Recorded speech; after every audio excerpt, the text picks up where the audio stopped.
Welcome to today's deep dive. Imagine taking the legendary ultimate driving machine and, well, just adding the weight of a full-size pickup truck to it. Yeah, it sounds like a complete recipe for disaster, right? Like a sluggish, heavy ride. Exactly. But the BMW i4 somehow manages to completely defy that physics lesson.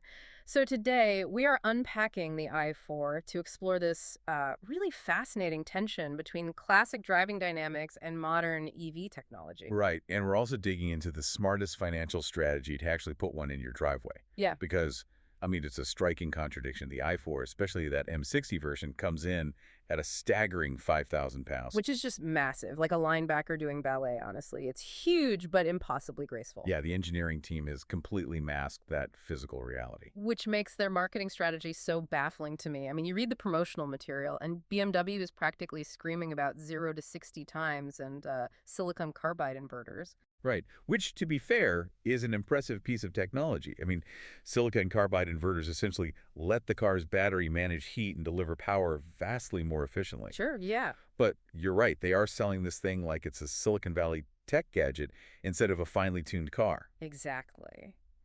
So, why is a legacy automaker like BMW downplaying their absolute best asset? Like the chassis dynamics are incredible, but they market it like the latest smartphone. Why? Well, it really comes down to industry anxiety. Automakers are, terrified of looking like dinosaurs to investors. Oh, so they overcompensate. Exactly. They overcompensate by mimicking tech companies.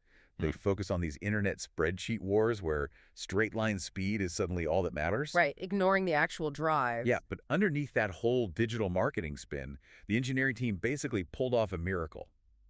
Adding a front motor to the M60 shifts the weight balance, so it's 48% up front and 52% in the rear. Wow, that's heavy on the back. Yeah, you should totally feel that mass fighting you in the corners. But you don't. So how did they manage to hide 5,000 pounds of metal and battery? Mostly through just brilliant damper tuning and body control. The suspension absorbs mid-corner bumps without getting sloppy at all. They really built a driver's car first, completely despite the spec sheet. Okay, so the chassis hides the weight while you're cornering, but how do you safely slow that massive bulk down before you hit the turn? Because usually EV braking feels like you just slammed into a digital wall, Oh yeah, that is a great point. Most automakers just tune their regenerative brakes to pass government efficiency tests. which makes it feel terrible. Right, the deceleration feels super jarring and synthetic. But BMW took a totally different route here. They calibrated the i4's B-mode regenerative braking to actually mimic the natural drag of a traditional gas engine. Oh, meaning like if you lift off the throttle mid-corner, you get this incredible granular control to adjust the car's angle. Exactly. It feels like a mechanical part of the drivetrain, not just some cheap software trick. That's awesome. It genuinely connects the driver to the road instead of isolating them from it. Right. But, okay, here's the catch.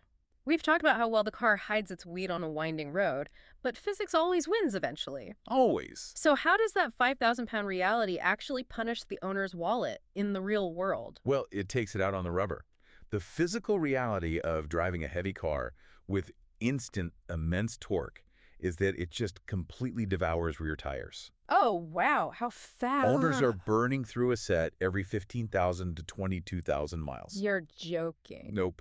You literally have to budget for tires the way you'd budget for property taxes. That is a serious hidden cost. And then, well, there's the software side of the equation too.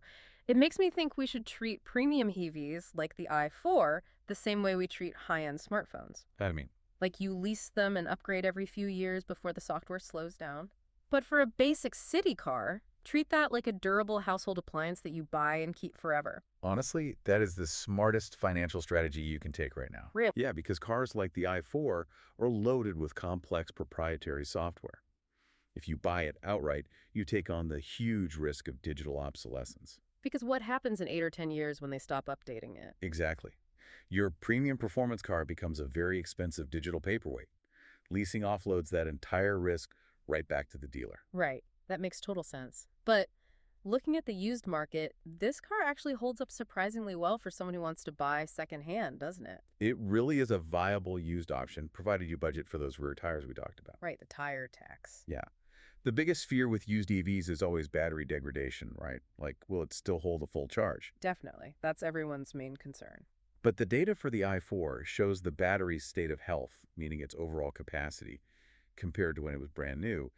It consistently stays above 90 to 95%, even after 50,000 miles. Wow, that's impressive retention. It is.